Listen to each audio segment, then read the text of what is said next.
Labas Power Hit Radio klausytojai, su jumis sveikinuosi aš Vaidas ir iš karto džiugiai pradėdamas šią laidą sveikinuosi priešais save sėdinti žmogų su šiuo žmogumi Dainius Adomaitis. Labas Dainiu. Labą dieną. Kaip gyvuoji? Gerai. Dabar jau Vilniuje, ar ne, esi apsistojęs? Taip. Kaip tas Vilnius lyginant su Klaipėda? Sako, Klaipėdai žmonių nėra.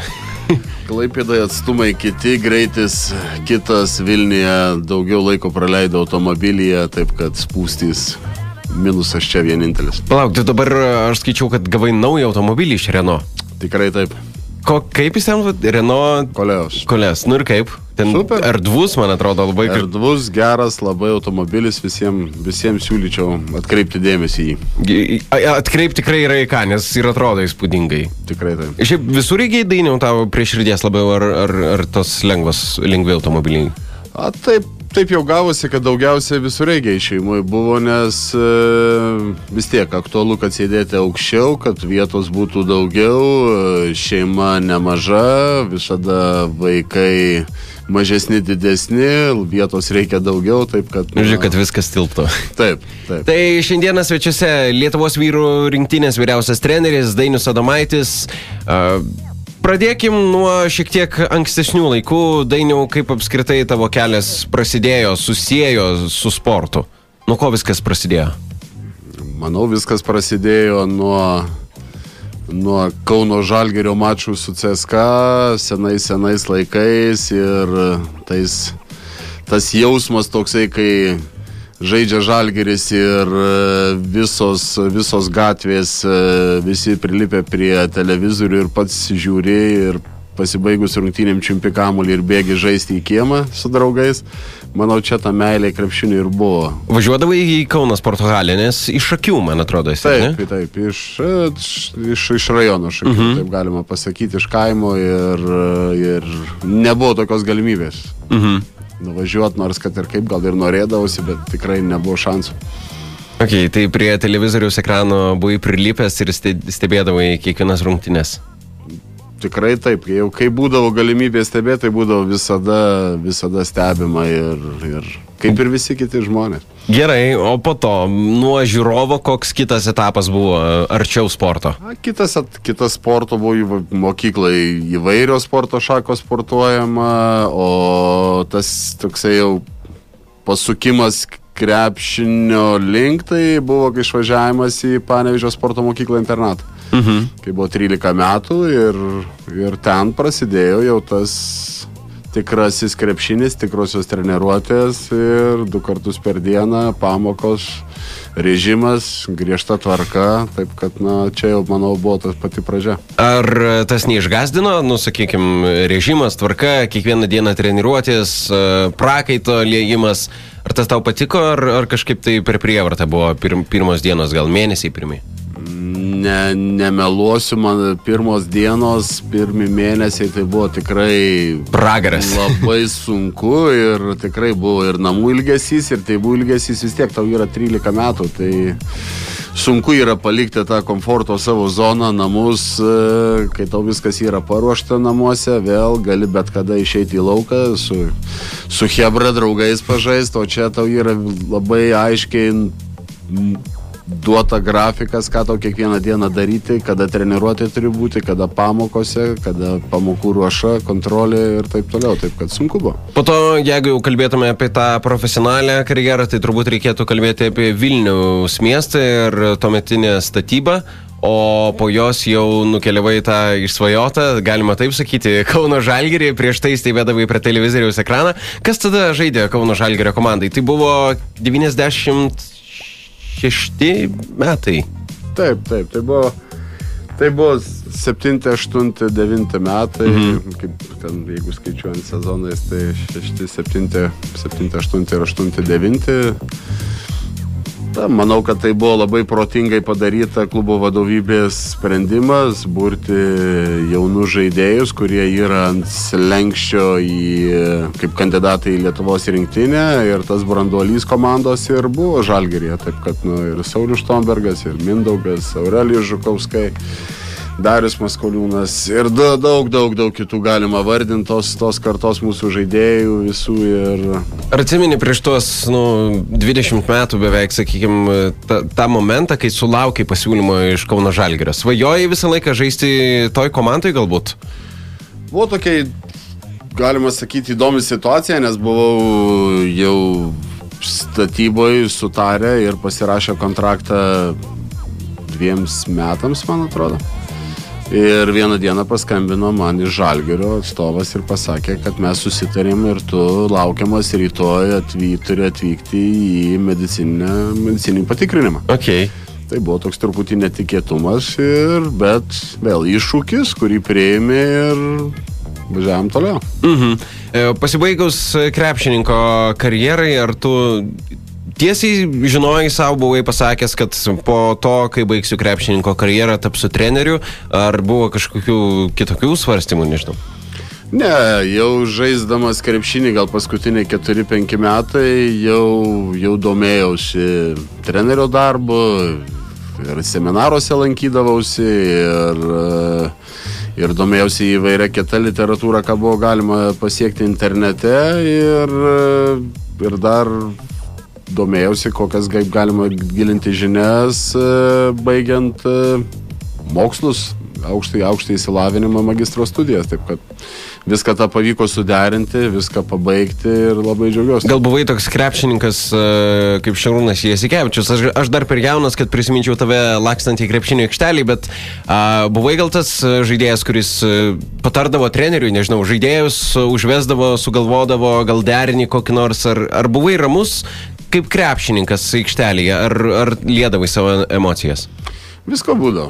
Žinai, kaip yra aikštelė. Emocijos yra, ten žaidimas yra krepšinis, kad yra emocijos. Jas kartais reikia valdyti, stengiasi suvaldyti būdavo, pamenu. Bet nebuvau to žaidėjas, kuris ten iš tų geriausių, ramiausių, bet ir nebuvau tas jau labai emocingas. Ginčydavaisi su teisėjais? Su teisėjais visada ginčijasi. Kokio skirtumo, ar tu žaidėjas, ar treneris. Jie visada neteisūs yra. Bet po rungtynių, kai viskas atslūgsta, tada kažkaip pripažįsti, kad ar tavo klaida buvo, ar visgi teisėjo klaida. Gal netgi kartais matydamas, kad teisėjas sušvilpė taip, kaip reikia, tu vis tiek per tas emocijas kaltini jį. Ne, tikrai, kartais būna tokių situacijų, kur tu peržiūrėdamas rungtynių įrašą, arba net rungtynių metu teisėjas, ta komunikacija čia yra mūsų labai, manau, į priekį labai paėję esam ir dar reikėtų tos geresnės tos komunikacijos. Manau, kad vis dėlto nesam nei vienas mes, nei treneriai, nei teisėjai viršesni aikšteliai. Tiek treneriai, tiek teisėjai, tiek žaidėjai kūrė tą šou, tą produktą žiūrovams. Ir viskas yra, kas daroma, yra daroma žiūrovams.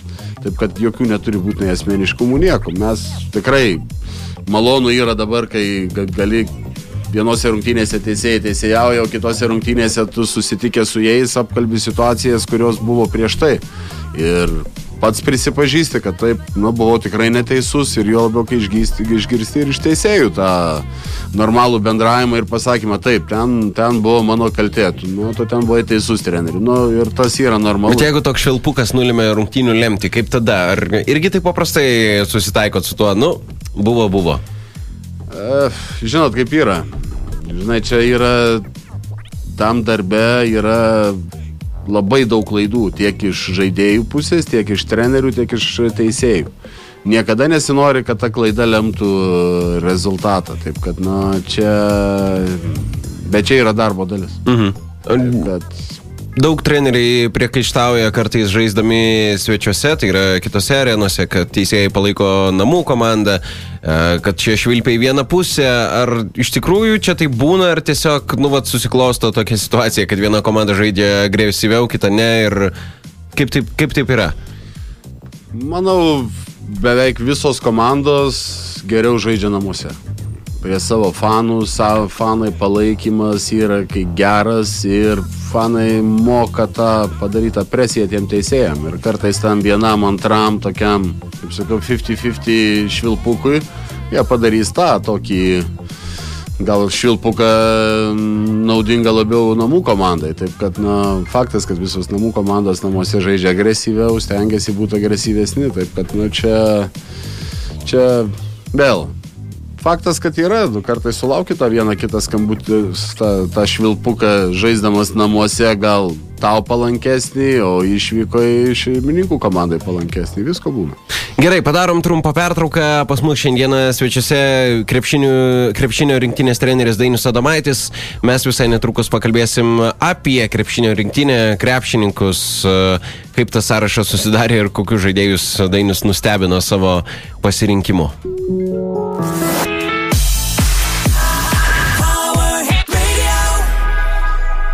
Dainius Adomaitis šiandieną svečiuojasi pas mus studijoje, Lietuvos vyrų krepšinio rinktinės vyriausias treneris. Dainiau, ar atsimeni, aš vis tavęs klausiu, ar atsimeni, skambutis iš kažkokio žmogaus ir sako, Dainiau, ar būsi treneriu, ar kaip viskas vyko, kuomet tu tapai jau tuo vyriausiu treneriu? Čia apie Lietuvos rinktinę kalbant. Ne, tai buvo skambutis iš krepšinio federacijos ir buvo klausimas, ar sutikčiau, kad būtų iškelta mano kandidatūra kaip trenerio, kuris pretenduotų treniruoti Lietuvos krepšinio rinktinę. Buvo daug visokio apkalbų. Atsimeni, tuo metu prieš rinkimus spekuliavo, vieni kalbėjo, kiti ten sakė, kad čia kažkaip tai nešvariai, kiti sakė, kad Dainius geriausias čia pasirinkimas, jaunas geras treneris, kiti sakė, kad be patirties kaip tik negeras. Kai tave jau paskelbė, ar ne, kai tu sužinojai, kad tu tapsi Lietuvos vyrų krepšinio rinktinės vyriausių trenerių, kokios mintis tada tavo galvoje buvo? Ja, manau, svarbiausia ir sunkiausia buvo ta savaitė, kada reikėjo tą atsakymą pasakyti taip ar ne, po to skambučio, o kai paskyrė, tai jau viskas, buvo... Kaip? O tą savaitę, ką mąstėjai? Kas lėmė tavo apsisprendimą prisimti, sakykime, vieną didžiausių atsakomybių Lietuvoje? Pirmiausiai tai buvo šeimos nuomonė ir ilgai diskutavom su šeima. Kita pusė buvo profesinė, keletą skambučių reikėjo padaryti žmonėms, kurie tikrai turi daugiau patirties nei aš ir kurie yra treniravę rinktinės ir ne tik Lietuvos rinktinę, bet ir užsieniečiai treneriai, kurie treniravę rinktinės, kad paklausti to normalaus klausimo apie tą savo patirtį ir taip toliau, nes jau jie yra buvę toj situacijai. Ir kitas, susidėti visus pliusus, minusus, kurių irgi tas darbas, irgi taip, didelė atsakomybė, kaip sako, didelė garbė, taip, žinoma, bet dar didesnė mano atsakomybė yra. Tai, visiškai. Taip, kad buvo nelengva, bet sprendimas buvo priimtas, o kai jau buvo ten rinkimai ir paskelbė, tai... Tuo metu žaidėm rungtynės, buvo rungtynės, įtemptas momentas sezone, taip kad ten labai kažkokios tai tos situacija, kad būtų tokia, kad laiko būtų daug galvoti apie tai, tada nebuvo, nes buvo kiti klubo reikalai buvo žymiai svarbesni, tik tai tiek, kad ta lavina tokia sveikinimų ir tikrai labai džiaugiuosi už tą palaikymą, kurios sulaukiau iš pažįstamų, nepažįstamų, iš vis aplamai žmonių ir taip. Jaučiasi tas palaikymas, ar ne? Tikrai? Taip. Mhm. Buvo Lietuvos krepšinio lygos finalai tada ir kai skelbė į sąrašą išplėstinį tada rinktinės ir kažkaip tai atsimenu, kad rašė komentaruose, Dainius matyt neturėjo laiko rinktiniai ruoštis, tai surašė visus krepšininkus, kuriuos tai žinojo.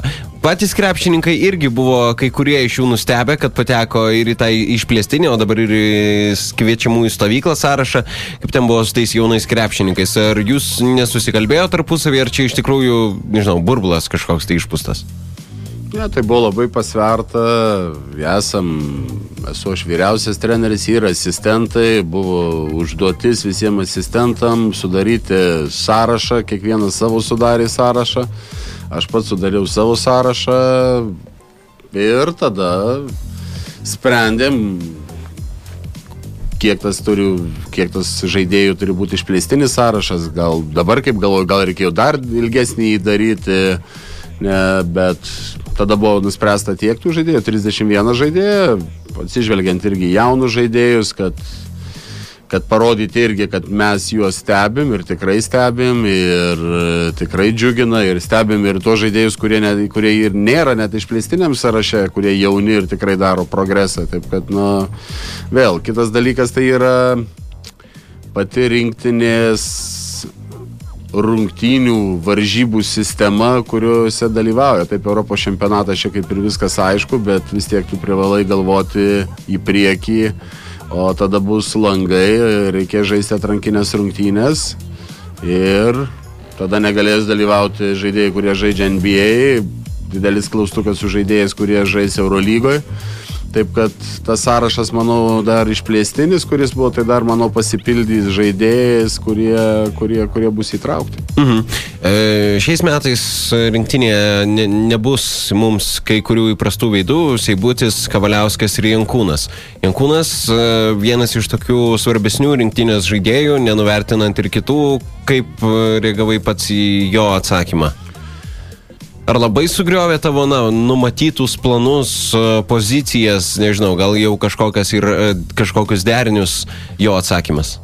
Manau, Paulius labai gerai įrodė, kokio lygio jisai yra žaidėjas ir kokio svarbumo žaidėjas žaisdama Žalgirį. Tai yra vienas svarbiausių žaidėjų komandoje ir patikimiausias ir kuris, žaidžia visada aukščiausiame lygyje ir visada žaidžia, kad laimėti trofėjus, medalius ir taip toliau. Taip kad, čia jisai davė atsakymus jau visiems, man atrodo. Taip kad, žinoma, netekti tokio žaidėjo, kuris buvo startinio 5 žaidėjas, yra tikrai didelė netektis, bet mes taip nusprendė, kad žiūrėti į tai kitaip, nes yra vis tiek pirmiausia žaidėjams reikia rūpintis jų sveikata ir visi, kurie netvyks į rinktinės stovyklą, tai visų yra labai aiškios priežastys, tai yra dėl sveikatos problemų, dėl labai aiškių priežasčių. Taip kad, čia jau aš kaip treneris yra labai sunku turėti kažkokius argumentus, versti žaidėją, kuris daug metų atidavęs rinktinė, žaidžia ir dar turi sveikatos problemų, kurios gali jam užkirsti žaisti kitam sezone klubiniai komandai. Neturiu aš labai daug argumentų ir kai daktarai sako, kad tikrai čia yra teisingas sprendimas, tai tada yra tą sprendimą lengva priimti. Kiekvienais metais daugiausiai klaustukų būna ties Donato Motiejūno pavardė. Šiais metais irgi kol kas to tiesioginio tiesaus atsakymo nėra. Kokie yra reikalai su Donatu? Mane labiausiai džiugina jo noras atstovauti rinktinei, o sulaukim Liepos 1. Labai tikiuosi, kad per 11 mėnesių dienų bus aiškiai jo situacija ir kad jisai gal netgi ir pasirašys sutartį. O jeigu ne, kaip ir jis pats minėjo, jeigu nepasirašys sutarties, pats atvyks į rinktinę ir bandys eiti šituo keliu. Liepos 21, tai yra mažiau negu po mėnesio, jau prasideda vyrų stovykla Palangoje. Ar, Dainiau, jau tavo galvoje yra kažkokie tai, sakykime, deriniai, kuriuos krepšininkai turės mokytis visai naujai, ar kažkas bus ir iš praėjusių metų, ką, sakykime, buvo sustigavęs Jonas Kazlauskas? Kol kas yra tokie kaip griaučiai yra, o detalės tai irgi, žiūrėsim eigoj, bet irgi priklauso dėl kai kurių žaidėjų, kada prisijungia ir kitas dalykas to pačio Motiejūno irgi situacija, jeigu jisai žais, tai truputį gal tas žaidimas truputį suksis kitaip, bet čia jau vėl tokios detalės. Geriaučiai patys jau tas toksai žaidimo modeliavimas yra ir su treneriais jau ilgai diskutavom apie tą, liko irgi dar apsispręsti dėl keletos taip dalykų, bet viskas kaip ir daug maž aišku. Ir paskutinis klausimas prieš pabaigiant mūsų pokalbį, ar esi nusprendęs jau tą konkrečią datą, kada visa Lietuva, dabar jau žino išplėstinį sąrašą, dabar jau visi laukia tavo galutinio 12-ko, žinom, kad jisai bus dar tikrai negreitai, bet ar tu esi nusimatęs, nežinau, iki kažkurių draugiškų rungtynių, kad visi krepšininkai žais, ar gal visas draugiškas rungtynės žais daugiau negu 12 krepšininkų, ar yra šitas numatytas tavo galvoje, ta vizija? Yra, kaip sakau, tokios sudėlioti planai, bet čia vėl nesinori visko planuoti taip konkrečiai, nes yra sporte toks vienas dalykas yra traumos, taip kad čia, tu gali planuoti, o tau gali planus pakoreguoti. Žinoma, kad, manau, iki paskutinių rungtynių bus daugiau nei 12 žmonių. Tik po paskutinių rungtynių greičiausiai bus paskelbtas galutinis 12-ukas. Supratau. Ačiū Dainiau Adomaitį, kad atvykai pas mus.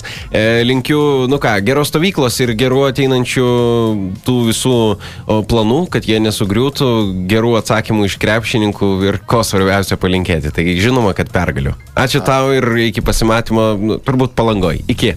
Ačiū, iki.